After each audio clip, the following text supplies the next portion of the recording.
કેમ છો મિત્રો? આપણે નમૂનાના પ્રશ્નપત્રમાં વિભાગ એ, બી અને સી જોયા.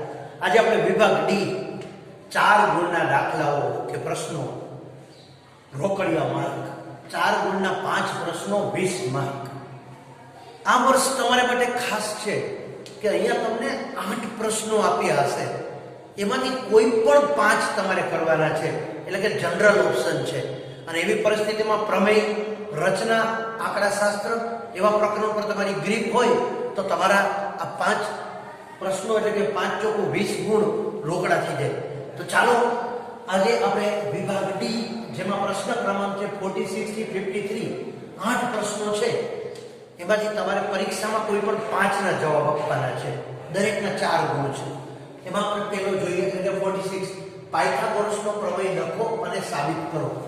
પાયથાગોરસનો પ્રમેય બહુ પ્રચલિત છે. તો પાયથાગોરસનો પ્રમેય, કાટકોણ ત્રિકોણમાં કર્ણનો વર્ગ બાકીની બે બાજુઓના વર્ગોના સરવાળા જેટલો હોય છે. આની આકૃતિ છે કાટકોણ ત્રિકોણ. અહીંયા આપણે પહેલા જૂના પુસ્તક પ્રમાણે આપણે પક્ષને સાધ્ય લખતા હતા. આપણે સમજૂતી માટે વિચારીએ કે શું આપેલું છે, તો કે કાટકોણ ત્રિકોણ આપેલો છે, એટલે કે ત્રિકોણ એબીસી છે જેમાં એસી કર્ણ છે.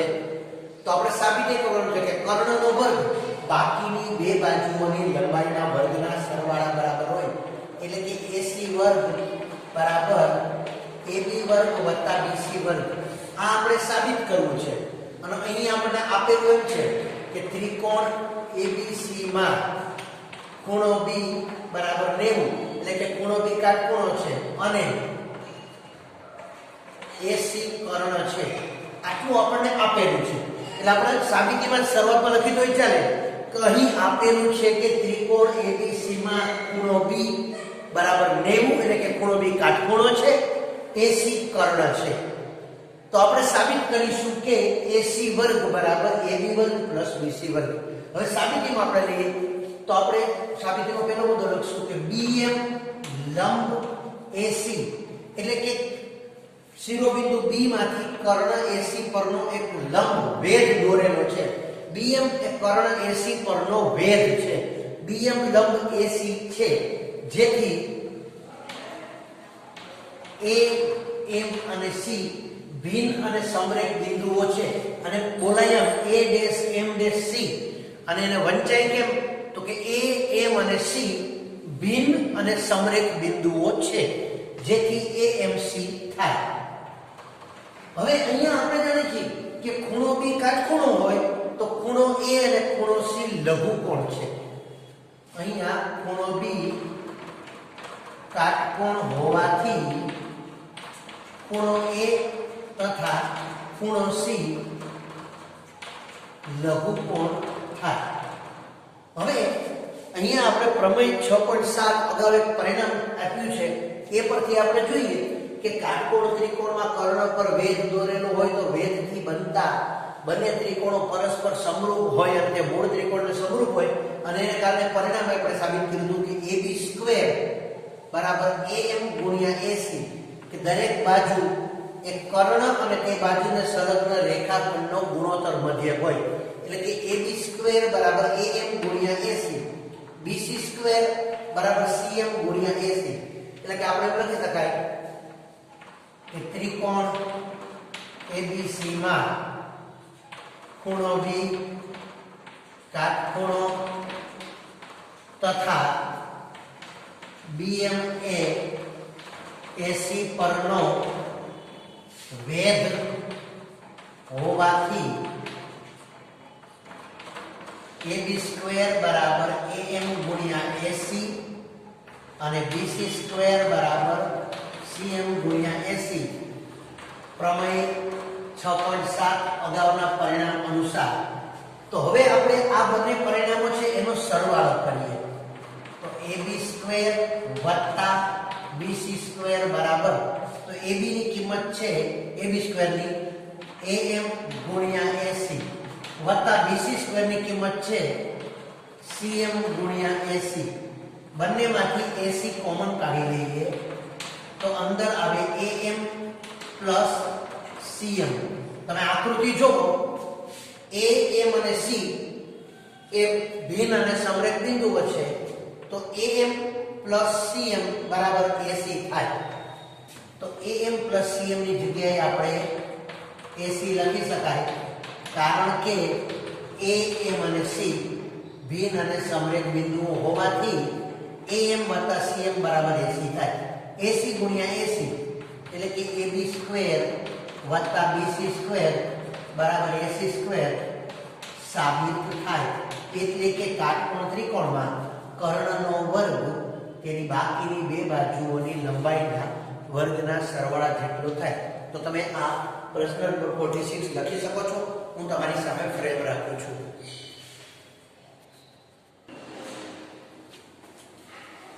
જો બીજો પ્રશ્ન છે 47 છે, એ પણ પ્રમેય જ છે કે બે સમરૂપ ત્રિકોણોના ક્ષેત્રફળ નો ગુણોત્તર તેમની અનુરૂપ બાજુઓના ગુણોત્તરના વર્ગ બરાબર હોય છે તેમ સાબિત કરો.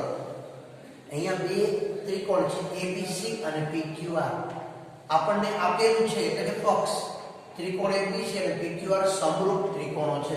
સમરૂપ એટલે એના ખૂણાઓ સમાન હોય, બાજુઓ સમપ્રમાણમાં હોય. તો સાબિત કરો કે પહેલા ત્રિકોણનું ક્ષેત્રફળ અને બીજા ત્રિકોણના ક્ષેત્રફળનો ગુણોત્તર એટલે ABC નું ક્ષેત્રફળ છેદમાં PQR નું ક્ષેત્રફળ બરાબર બાજુઓના ગુણોત્તર AB છેદમાં PQ નો વર્ગ, BC છેદમાં QR નો વર્ગ અને AC છેદમાં PR નો વર્ગ. આમાંની એક જોડ આપણે સાબિત કરી તો આ પરથી બાકીની સાબિત કરી શકે. હવે આપણે સાબિતી ત્રિકોણ ABC અને PQR ના ક્ષેત્રફળ શોધવા માટે આપણે એની બાજુ પર ભેદ લઈએ. તો આપણે એમ કહીએ કે AM લંબ BC તથા PN લંબ QR છે. એટલે કે એની BC બાજુ પર AM છે એ ભેદ છે અને QR બાજુ પર PN ભેદ છે. હવે આપણે આ બંને ત્રિકોણના ક્ષેત્રફળ લખીએ તો આપણે આમ લખાય, તેથી ત્રિકોણ ABC નું ક્ષેત્રફળ બરાબર 1/2 પાયો ગુણ્યા ભેદ. 1/2 ABC માં પાયો છે એ BC છે અને ભેદ છે એ AM છે. તો આને આપણે 1 નંબર આપીએ. હવે એવી જ રીતે PQR નું ક્ષેત્રફળ બરાબર 1/2 પાયો ગુણ્યા ભેદ. તો 1/2 પાયો QR છે અને ભેદ PN છે. પરિણામ નંબર 2. હવે બંનેના ક્ષેત્રફળનો ગુણોત્તર લઈએ, એટલે કે ABC છેદમાં PQR બરાબર 1/2 BC ગુણ્યા AM છેદમાં 1/2 QR ગુણ્યા PN. હવે 1/2 બેમાં ઉડી ગયા, એટલે કે BC ગુણ્યા AM છેદમાં QR ગુણ્યા PN. આને હું પરિણામ નંબર 3 તરીકે દર્શાવી શકું. હવે આ આપણને ક્લિયર થતું હોય તો આપણે વિચારીએ કે અહીંયા આપણી પાસે BC અને QR છે. જો AM અને PN ની જગ્યાએ BC અને QR આવી જાય તો BC ગુણ્યા BC એટલે BC સ્ક્વેર અને QR ગુણ્યા QR એટલે QR સ્ક્વેર. તો આપણે AM અને PN ની જગ્યાએ BC અને QR લાવવા છે. તો કેવી રીતે લાવશું? અહીંયા આપણે જગ્યાનો પણ ઉપયોગ કરવો છે. તો હવે આ તમે આટલું નોંધી લો, તો હું આ તરફનો પક્ષ અને સાધ્ય વાળો ભાગ ભૂસી નાખું છું. તમે આટલું નોંધી લો.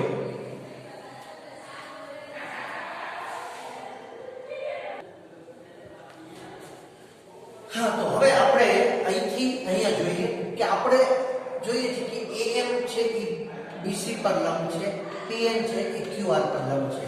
તો આપણે ત્રિકોણ ABM તથા ત્રિકોણ PQN માટે, આ બંને ત્રિકોણ માટે આપણે જોઈએ તો પહેલા ખૂણો B બરાબર ખૂણો Q બંને સમાન. શું કામ? તો કે પક્ષ આપણે રકમમાં જ કીધું છે કે બંને ત્રિકોણો સમરૂપ છે તો એના ખૂણાઓ એકરૂપ હોય. હવે ખૂણો M એટલે કે PAMB, ખૂણો AMB બરાબર ખૂણો PNQ. આ બંને ખૂણા સમાન છે. શા માટે? તો કે બંને ભેદ છે. કારણ કે આપણે રકમમાં કીધું છે કે PM લંબ BC અને QN સોરી અહીંયા મારાથી ઉતાવળ AM લંબ BC અને PN લંબ QR હોવાથી તો એનો અર્થ એ થયો કે આ બંને ત્રિકોણના બબે ખૂણા સરખા છે તો ખૂખું સંગતતા પ્રમાણે આ બંને ત્રિકોણની સંગતતા સમરૂપતા થાય એટલે કે ABM સંગતતા PQN સમરૂપતા થાય બંને ત્રિકોણો સમરૂપ થાય ખૂખું શરત પ્રમાણે હવે બંને ત્રિકોણ સમરૂપ હોય તો એની બાજુઓની જોડ સમપ્રમાણમાં હોય એટલે કે આપણે એ લખી શકાય AB છેદમાં PQ બરાબર AM છેદમાં PM આને હું 4 નંબર કહું છું હવે આ 4 નંબરનો આપણે ઉપયોગ અહીંયા કરવો છે ધ્યાન રાખજો આપણે કોઈ પણ વસ્તુ કરી શકાય હવે અહીંયા આના પછી હું અહીંયા જાઉં છું થોડા એરા બતાવવા પડશે જગ્યાનો ધ્યાન રાખીને તો આ 4 નંબર ધ્યાનમાં રાખજો હવે આપણે પક્ષમાં શું કહ્યું છે તો હવે અહીંથી મેં એ નોંધી રાખ્યું છે કે આપણે પક્ષમાં શું કહ્યું છે કે બે ત્રિકોણો સમરૂપ છે તેની બાજુઓ બધી સમપ્રમાણ હોય તો AB છેદમાં PQ બરાબર BC છેદમાં QR એને હું પરિણામ નંબર 5 કહું છું પક્ષ અનુસાર હવે ખાસ ધ્યાન રાખજો અહીંયા હું પરિણામ 3 માં 4 ની કિંમત મૂકું છું AM છેદમાં PN ની જગ્યાએ AB છેદમાં PQ મૂકી શકાય AM છેદમાં PN ની જગ્યાએ AB છેદમાં PQ પરિણામ 3 માં જ BC છેદમાં QR ની જગ્યાએ પરિણામ 5 પરથી AB છેદમાં PQ મૂકી શકાય એટલે કે પરિણામ 4 અને 5 ની કિંમત પરિણામ 3 માં મૂકતા પરિણામ 3 માં BC છેદમાં QR ની જગ્યાએ AB છેદમાં PQ પરિણામ 5 માંથી મૂક્યા અને AM છેદમાં PN ની જગ્યા પર AB છેદમાં PQ પરિણામ 4 માંથી મૂક્યું તેથી ABC નું ક્ષેત્રફળ છેદમાં PQ નું ક્ષેત્રફળ બરાબર BC છેદમાં QR ની જગ્યાએ AB છેદમાં PQ ગુણ્યા AM છેદમાં PN ની જગ્યાએ AB છેદમાં PQ એટલે કે ABC છેદમાં PQR બરાબર AB છેદમાં PQ નો વર્ગ સાબિત થાય આ જ પ્રમાણે તમે ABC અને PQR ના ક્ષેત્રફળ બરાબર BC છેદમાં QR નો વર્ગ અને AC છેદમાં PR નો વર્ગ સાબિત કરી શકો અને ત્યાં ભેદ તરીકે પાયો BC લીધો છે એની બદલે તમે AB અને સામે PQ એ જ રીતે AC અને QR પાયા લઈ અને એના પરના ભેદ પણ તમે દોરી શકો તો મિત્રો નોંધી લેજો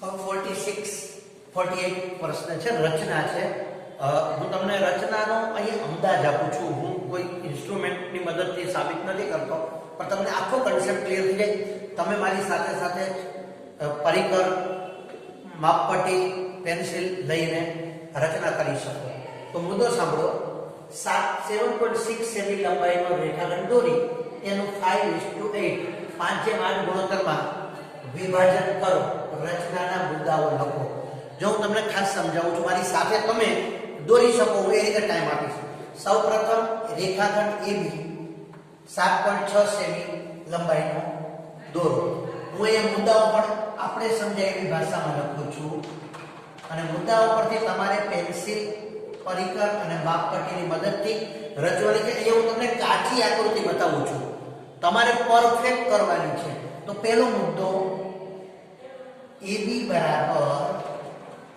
7.6 સેમી થાય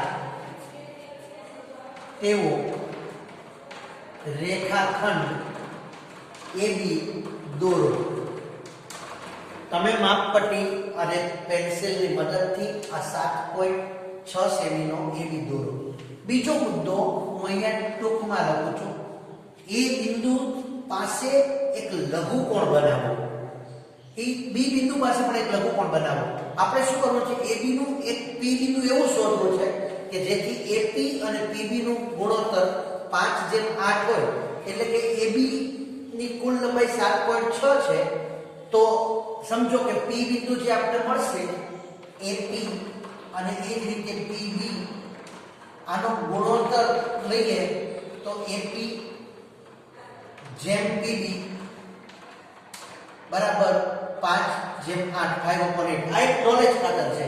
એનો મતલબ કે આપણે જો માપીશું આગળ જતા તો તમને આશરે એબી એપી ની કિંમત 2.9 સેન્ટીમીટર અને પીબી ની કિંમત 4.7 સેન્ટીમીટર મળશે, જેનો સરવાળો 7.6 થાય.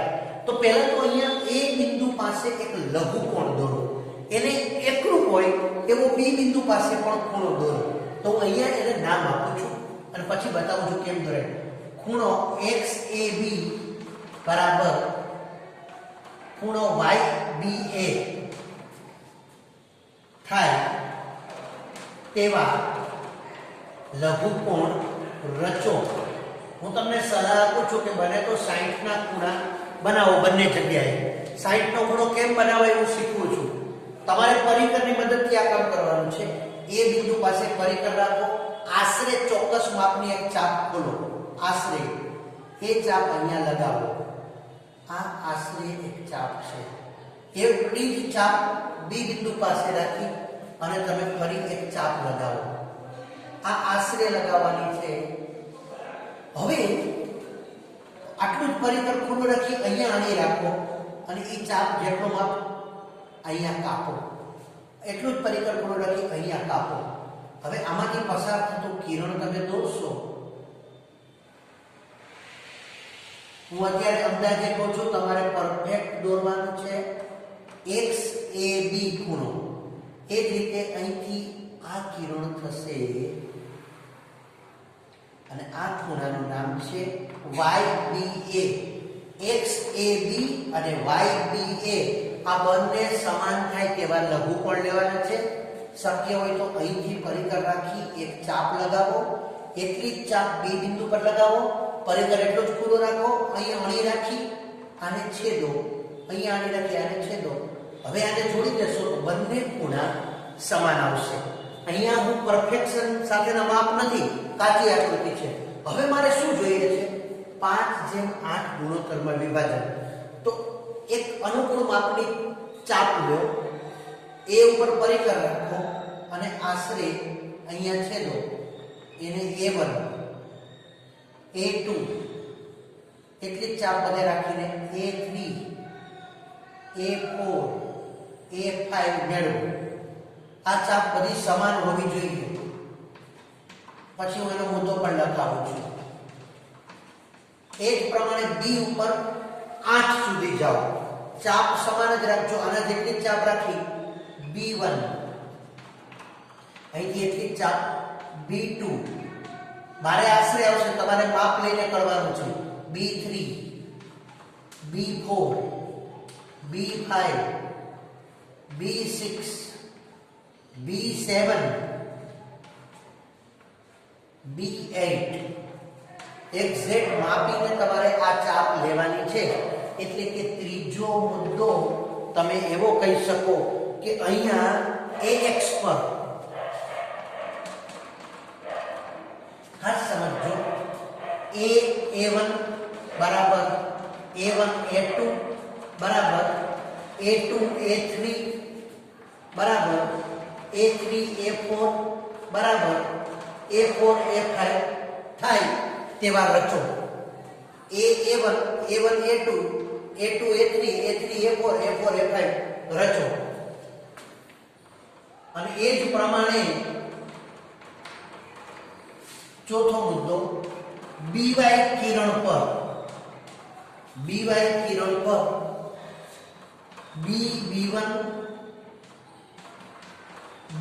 B2 B2 B3 B3 B4 B4 B5 બરાબર B5 B6 બરાબર B6 B7 બરાબર B7 B8 રચો. એટલે કે સમાન ચાપ રાખીને A1 A1 A2 A2 A3 A3 A4 A4 A5. અહીંયા B પર B1 B2 B3 B4 B5 B6 B7 B8.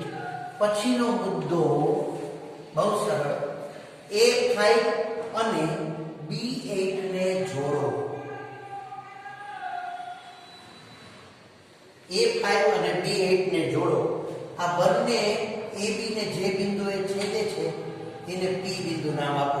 જો તમે માપીને કર્યું હશે તો એક્ઝેક્ટ થશે. હવે A5 B8 રેખાખંડ રચો જે AB ને P બિંદુમાં છેદે છે. હવે AB ને P બિંદુમાં છેદે છે. હવે આ AP જેમ PB એ 5 જેમ 8 છે. તમે જો માપ લઈને કર્યું હશે તો તમે AP નું માપ માપશો તો 2.9 આવશે, PB નું માપ માપશો તો 4.7 આવશે. મેં અહીંયા માપ નથી લીધા, મેં કન્સેપ્ટ આપ્યો છે. એટલે કે છઠ્ઠો મુદ્દો AP બરાબર PB, AP અને PB ની કિંમત 5:8 થાય છે. એટલે એક્ચ્યુઅલી આમ ન લખો તો તમારે જરાક એને ગાણિતિક રીતે લખવું હોય તો આ રીતે લખી નાખો કે AP જેમ PB બરાબર 5:8 થાય. અને જો તમે માપો તો AP બરાબર 2.9 સેમી અને PB બરાબર 4.7 સેમી તમને મળી જાય. તમે જો ચોકસાઈથી કરો તો પેન્સિલની જાડાઈ જેટલું દોરાવાર ફેર જ આવે, બાકી પરફેક્ટ મળી જાય. તો આ 7.6 લંબાઈના રેખાખંડનું 5:8 ગુણોત્તરમાં વિભાજન આપણે કર્યું. તમે નોંધી શકો છો.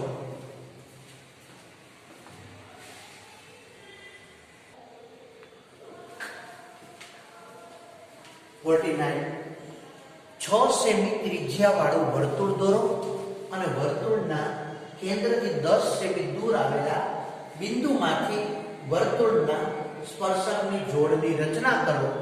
રચનાના મુદ્દાઓ લખો.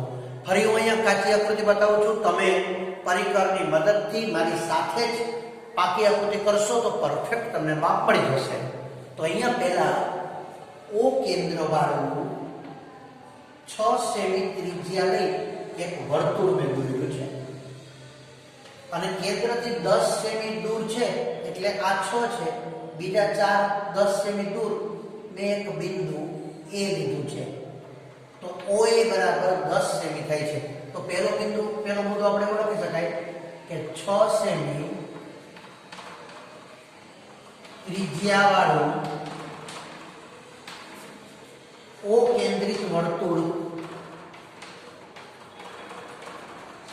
રચો. બીજો મુદ્દો વર્તુળના બહારના ભાગમાં એટલે કે કેન્દ્રથી 10 સેમી દૂર અંતરે એક બિંદુ O મેળવો. એટલે A મેળવો. આપણે લખી OA બરાબર 10 સેમી થાય તેવું A બિંદુ મેળવો. હવે આપોઆપ વર્તુળના બહારના ભાગમાં થશે. શા માટે? કારણ કે ત્રિજ્યા કરતા વધુ અંતરે છે. ત્રિજ્યા 6 છે જ્યારે A બિંદુ 10 અંતરે છે. હવે આ OA રેખાખંડનો લંબ દ્વિભાજક મેળવો. લંબ દ્વિભાજક કેવી રીતે મેળવાય? તો કે અહીંયા પરિકર રાખો અણી અને આટલી લંબાઈ રાખો.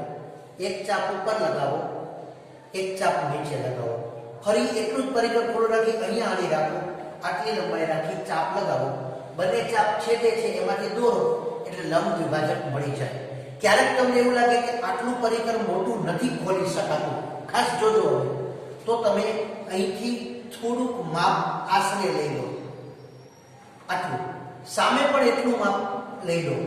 હવે તમે આ બંનેનો લંબ લેશો તો પણ તમને OA નો લંબ મળશે. ફરીથી સમજો.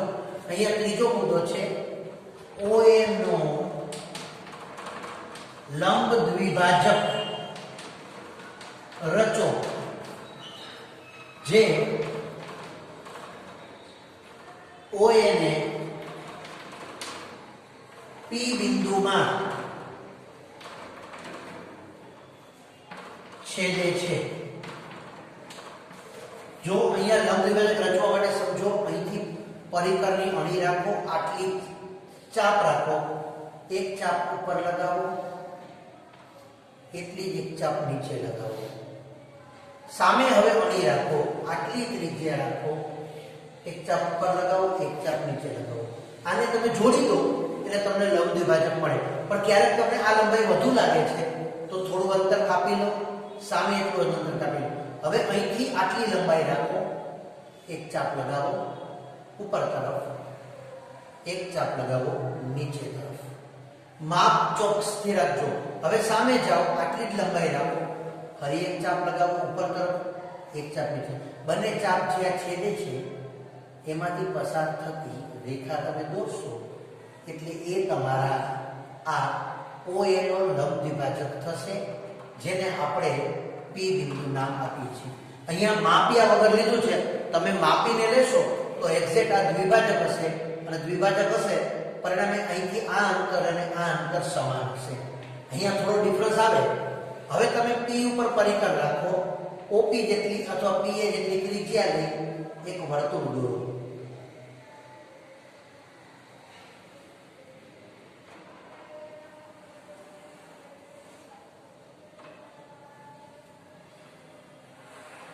આને આશરે દોર્યું છે, તમે સમજી શકો છો. મારે તમને કી પણ સમજાવવા છે. તો પછીનો મુદ્દો, P ને કેન્દ્ર લઈ OP બરાબર PA જેટલી ત્રિજ્યા લઈ વર્તુળ દોરો, જે મૂળ વર્તુળને અનુક્રમે Q અને R માં છેદે છે.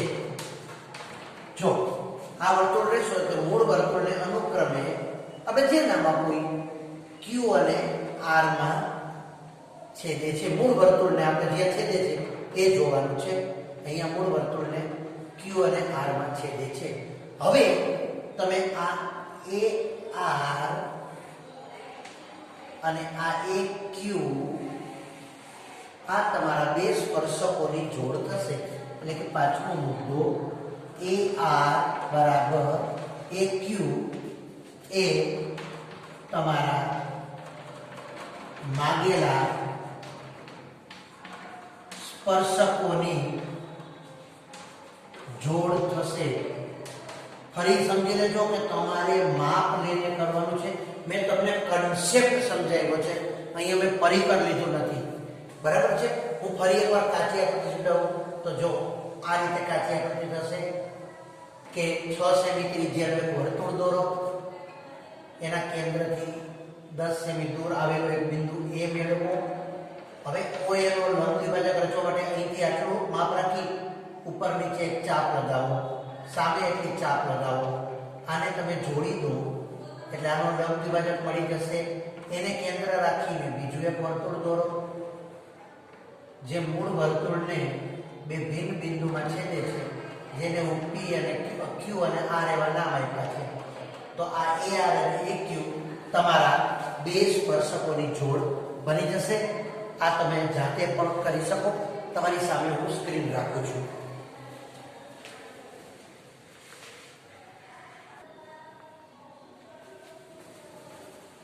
હા, 50મો દાખલો છે. રકમ થોડી લાંબી છે. દાખલો સરળ છે. વાવાઝોડાને કારણે એક ઝાડ એવી રીતે ભાંગીને વળી જાય છે. જો ભાંગે છે, તૂટતું નથી, ભાંગીને વળી જાય છે, જેથી કરીને તેની ટોચ જમીન સાથે 30 માપનો ખૂણો બનાવે તે રીતે જમીનને સ્પર્શે છે. ઝાડની જમીનને સ્પર્શતી ટોચ અને ઝાડના થડ વચ્ચેનું અંતર 8 મીટર હોય તો ઝાડની ઊંચાઈ શોધો. જો અહીંયા હું તમારી સામે આકૃતિ મૂકું છું, તમે આકૃતિ જુઓ. હું તમને એક ઉદાહરણ દ્વારા આ વસ્તુ ક્લિયર કરું છું.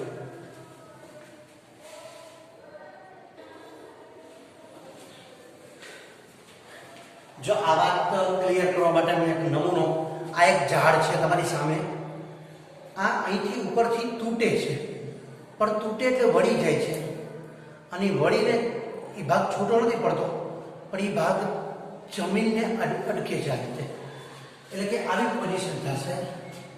અહીંયા જો તમે વિચારો, એ બી ઝાડ છે, સી બિંદુએથી તૂટે છે, તૂટી અને વળે છે. વળે છે ત્યારે શું થાય છે? એની ટોચ જે A છે એ અહીંયા ઝૂકે છે અને જમીનને અડી જાય છે.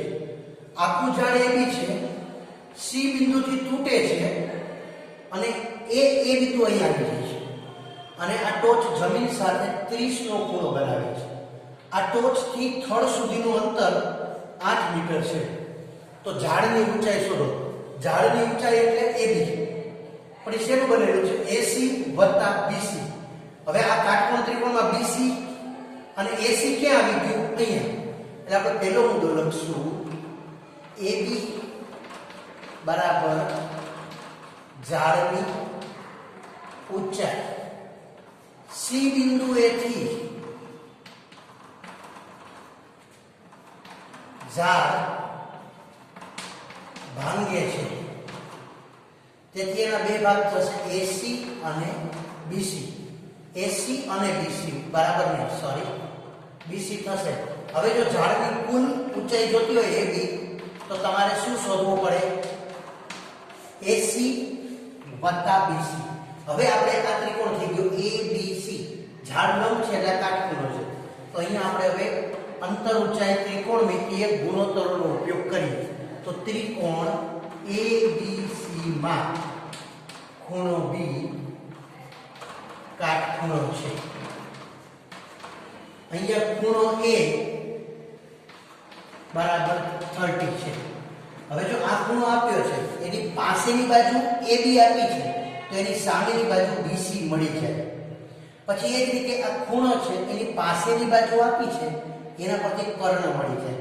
પછી આપણને આ BC અને AC મળી જાય, એટલે આપણને AB ઝાડની ઊંચાઈ મળી જાય. તો પહેલા આપણે કહેશું કે ખૂણો આપ્યો છે, પાસેની બાજુ આપી છે, સામેની બાજુ શોધવી છે. તો કયો ગુણોત્તર આવે? તો કે tan. તો tan A બરાબર સામેની બાજુ એટલે કે BC છેદમાં પાસેની બાજુ AB. હવે આપણે BC શોધવું છે, તો આ ગુણાકારમાં જશે, એટલે કે BC બરાબર AB બરાબર, અહીંયા સોરી ઉતારમાં બોલાઈ ગયું, આપણે BC શોધવું છે. તો BC બરાબર AB ગુણ્યા tan A. હવે આપણે એની કિંમત મૂકી દઈએ. તો AB ની કિંમત છે 8 અને tan A એટલે tan 30. તો tan 30 ની કિંમત છે 1/√3, એટલે કે 8 ગુણ્યા 1/√3. આ કિંમત તમને મળી ગઈ BC ની. હવે તમારે AC શોધવું છે. તો ફરીથી આપણે કહી શકાય cos A બરાબર પાસેની બાજુ છેદમાં કર્ણ. તો પાસેની બાજુ એટલે AB અને છેદમાં કર્ણ એટલે AC. અહીંયા તમારે AC શોધવો છે, એટલે AC આ તરફ આવશે. તેથી AC બરાબર AB છેદમાં cos A. AB એટલે 8 અને cos A એટલે cos 30. પણ cos 30 ની કિંમત આપણે જોઈએ તો √3/2 છેદના 2 ઉપર જાય, એટલે કે આની કિંમત આવી 8 દુ 16/√3, પરિણામ નંબર 2. હવે તમારી પાસે BC અને AC ની કિંમત આવી ગઈ. હવે AB એટલે ઝાડની ઊંચાઈ જોઈએ છે. તો AB બરાબર AC એટલે 16/√3 પ્લસ BC 8/√3. 2 માં વર્ગમૂળ 3 લસા આવે, તો 16 + 8 એટલે કે 24/√3. આ તમારો જવાબ કહેવાય. પણ છેદમાં √3 હોય એ ચાલે નહીં. તો આપણે આનું સાદુરૂપ વિચારીએ. તો 24 ની બદલે આપણે આમ લખે 8 ગુણ્યા 3, 8 તેરી 24, નીચે વર્ગમૂળ 3. આ 3 છે, એમાં 2 વાર વર્ગમૂળ 3 છે, એટલે આનું હજુ આપણે આમ લખીએ 1 ગુણ્યા 3 ની બદલે શું લખીએ? √3 ગુણ્યા √3 છેદમાં √3. હવે આ √3 તૂટી ગયા. ફરીથી જુઓ, 16 ને 8 24 છેદમાં વર્ગમૂળ 3. 24 એટલે 8 તેરી 24, 8 ગુણ્યા 3 છેદમાં વર્ગમૂળ 3. 3 એટલે શું? વર્ગમૂળ 3 ગુણ્યા વર્ગમૂળ 3. તો હવે આ વર્ગમૂળ 3 ઉડી ગયા. તો 8√3 મીટર, એટલે કે ઝાડની ઊંચાઈ 8√3 મીટર થાય. ફરીવાર સમજો શાંતિથી, આ AB ઝાડ છે, C બિંદુથી તૂટે છે પણ એવી રીતે ભાંગીને વળે છે જેથી આ ટોચ છે એ જમીનને અડકે છે. તો ઝાડના બે ભાગ AC અને BC, પણ AC ભાગ છે અહીં આવી ગયો, AC અને BC. થડથી આ બિંદુ સુધીનું અંતર 8 મીટર છે. તો ખૂણો જાણી છે, પાસેની બાજુ જાણી છે, તો સામેની બાજુ મળી ગઈ tan ની મદદથી, એટલે કે BC મળી ગઈ. ખૂણો અને પાસેની બાજુ જાણી છે એટલે કર્ણ મળી જાય cos ની મદદથી, એટલે AC મળી ગયું. પછી AB બરાબર AC વત્તા BC, એટલે 16/√3 વત્તા 8/√3. 16 ને 8 24/√3. 24 એટલે 8 ગુણ્યા 3 નીચે √3. 3 ના બે ભાગ એટલે √3 ગુણ્યા √3, તો √3 ઉડી ગયા, 8√3, એટલે કે ઝાડની ઊંચાઈ 8/√3 મળે છે. નોંધી લેજો.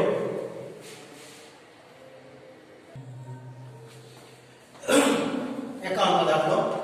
એક અર્ધગોલક ઉપર એક પોલો નળાકાર બેસાડેલ છે, એવું એક પાત્ર છે. આ અર્ધગોલક છે, એના પર પોલો નળાકાર બેસાડેલ છે. અર્ધગોલકનો વ્યાસ 14 સેમી છે. જો વ્યાસ 14 સેમી હોય તો ત્રિજ્યા 7 સેમી થાય અને પાત્રની કુલ ઊંચાઈ 13 સેમી છે. તો પાત્રની અંદરની સપાટીનું પૃષ્ઠફળ શોધો. હવે જો અહીંયા પહેલા આપણે સમજીએ કે અર્ધગોલક અને નળાકાર છે. અર્ધગોલક પર બંધ બેસતો નળાકાર છે એટલે અર્ધગોલકનો વ્યાસ 14 સેમી, ત્રિજ્યા 7 સેમી. તો અર્ધગોલકની ત્રિજ્યા 7 હોય તો નળાકારની ત્રિજ્યા પણ 7 સેમી થાય. હવે આખા પાત્રની ઊંચાઈ 13 સેમી છે, તો નળાકારની ઊંચાઈમાં 13 સેમીમાંથી આ 7 સેમી બાદ થાય, એટલે કે નળાકારની ઊંચાઈ h બરાબર 13 - 7 બરાબર 6 સેમી, એટલે કે નળાકારની ઊંચાઈ મળી ગઈ. હવે પાત્રની અંદરની સપાટીનું પૃષ્ઠફળ, પાત્રની અંદરની સપાટીનું પૃષ્ઠફળ.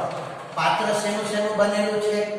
તો કે અર્ધગોલક અને નળાકાર બંનેની અંદરની સપાટી એટલે બંનેની વક્ર સપાટીનું ક્ષેત્રફળ. તો આપણે લખશું નળાકારની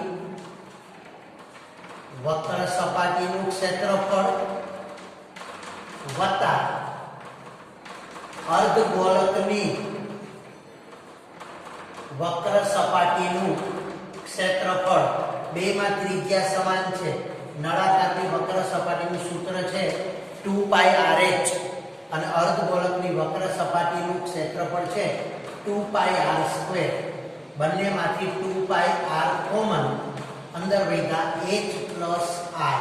હવે કિંમત મૂકીએ. 2 પાઈ એટલે 22 સપ્તમાંશ, r એટલે નળાકાર અને અર્ધગોલકની ત્રિજ્યા 7, કૌંસમાં h એટલે નળાકારની ઊંચાઈ. આખા પાત્રની 13 છે એટલે 7 બાદ એટલે 6 વત્તા r એટલે 7. આ 7 અને 7 નો વિદ્યા 22 × 44 કૌંસમાં 6 ને 7 13.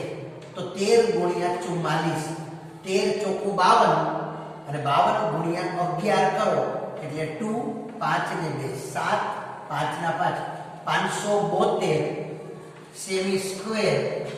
આ પાત્રની અંદરની વક્ર સપાટીનું ક્ષેત્રફળ મળે. તમે નોંધી શકો છો.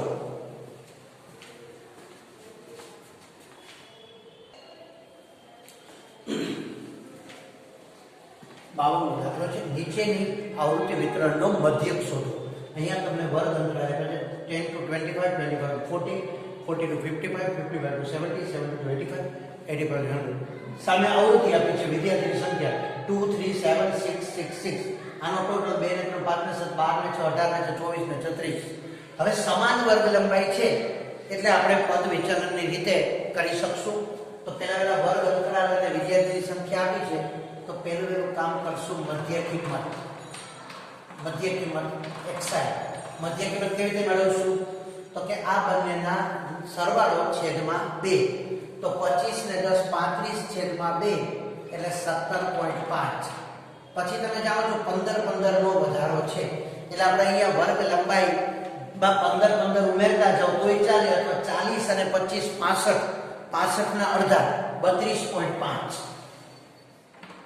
પછી પાછા 15 ઉમેરો, આમાં 15 15 ઉમેરતા જાવ એટલે 0.5, 5 ને 2 7, 3 ને 1 4 47.5.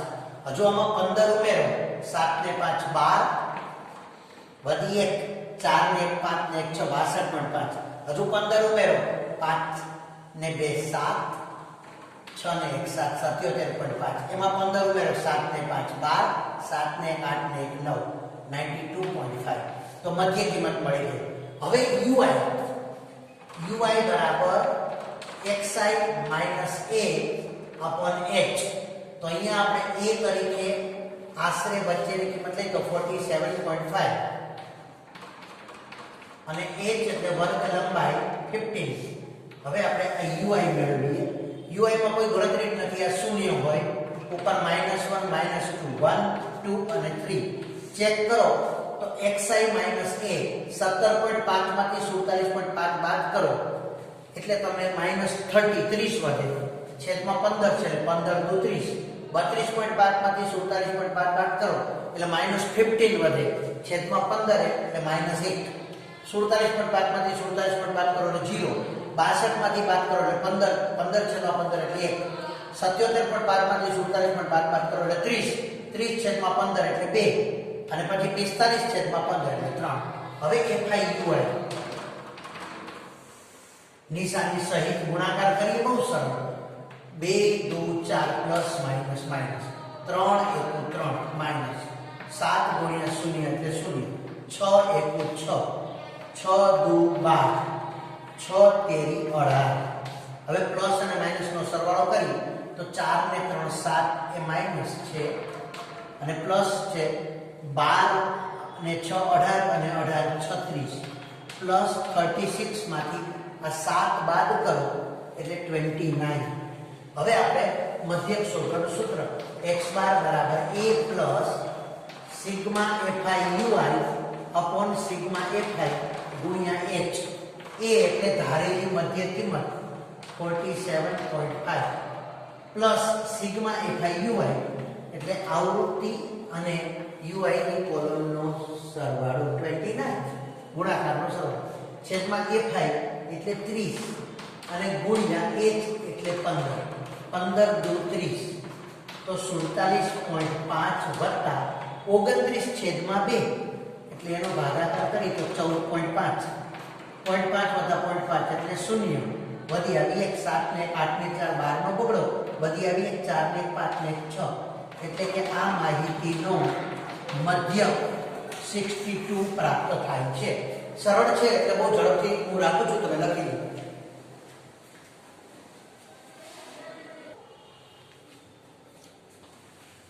વિભાગ ડી નો છેલ્લો દાખલો. નીચેનું આવૃત્તિ વિતરણ એક ધોરણના 30 વિદ્યાર્થીઓના વજન આપે છે. તો વિદ્યાર્થીઓના વજનનો મધ્યક શોધો. વજન આપ્યા છે સમાન વર્ગમાં 42 45 45 to 50 50 to 55 70 to 75. સામે વિદ્યાર્થીની સંખ્યા આપી છે. મધ્ય શોધવો હોય તો પહેલા થી ઓછા પ્રકારનું સંચય આવૃત્તિ વિતરણ. એટલે સૌથી પહેલી આવૃત્તિ અહીંયા. હવે સંચય આવૃત્તિ એટલે ક્રમશઃ ઉમેરતા જવાનું. જો 2 ના 2 2 3 થાય. થી ઓછા પ્રકારનું સંચય આવૃત્તિ વિતરણ. 2 ના 2 2 3 5 5 8 13 13 6 19 19 6 25 25 3 28 28 2 30 અને આનો કુલ સરવાળો 30 ટેલી થઈ જવો જોઈએ. હવે મધ્યસ્થ વર્ગ નક્કી કરો. તો મધ્યસ્થ વર્ગ એટલે m બરાબર n/2 નો વર્ગ. n એટલે કુલ આવૃત્તિ 30 છેદમાં 2 એટલે કે m બરાબર 15 આવતા હોય એવો સંચય આવૃત્તિ વર્ગ. એટલે કે આ 15 આમાં ન આવે, આમાં ન આવે, આમાં 19 માં આવી જાય. એટલે આ તમારો મધ્યસ્થ વર્ગ થયો. એટલે કે મધ્યસ્થ વર્ગ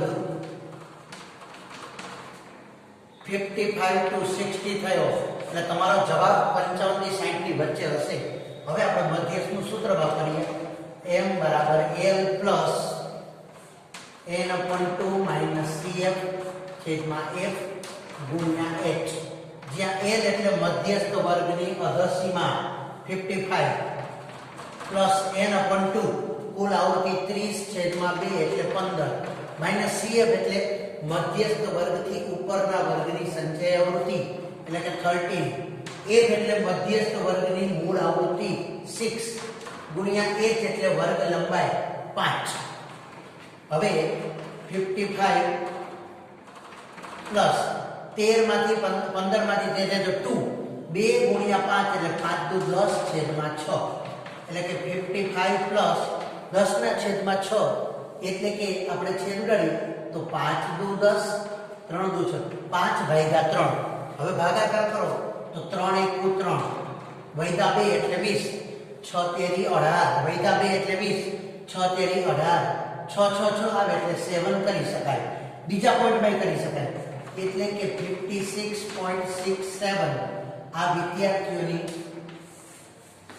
ઊંચાઈનો મધ્યસ્થ પ્રાપ્ત થાય. તમે નોંધી શકો છો, સ્ક્રીન તમારી સામે છે.